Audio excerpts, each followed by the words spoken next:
So there's been a lot of people in my circles talking about this game, Expedition 33. I'm not big on turn-based games, but I looked into the combat and I thought it looked really cool. Because the thing with turn-based games is I get bored.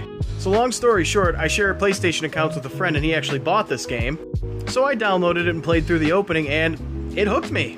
I guess I shouldn't be surprised, it's got a perfect 10 on Steam. There's gotta be something to it, right? But it was more than just the combat. The atmosphere was really cool. The things they're talking about coming up in the story, I only played through the opening.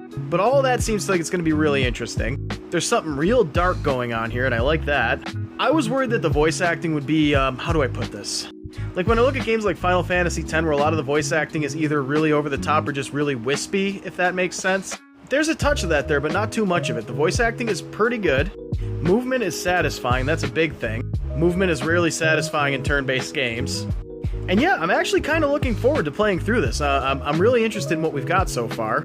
It kind of brings me back to Legend of Dragoon, where back then I didn't like turn-based games either, but they had you doing something during the combat.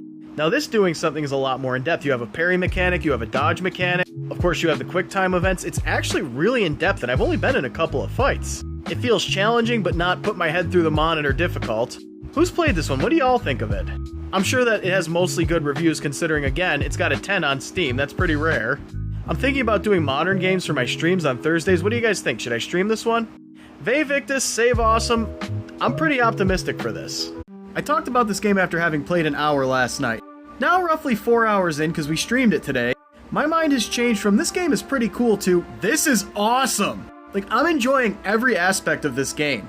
I didn't think a turn-based RPG would be the next game that would be on my Game of the Year contenders list, but here we are.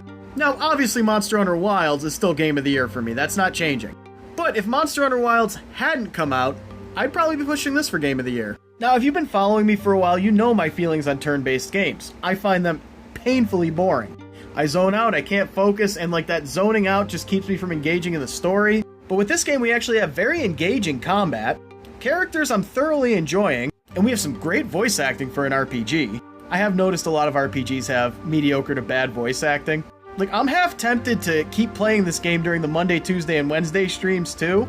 But Monday and Tuesday are for our main retro game. But here's the thing. I have plans this weekend, my brother's coming over.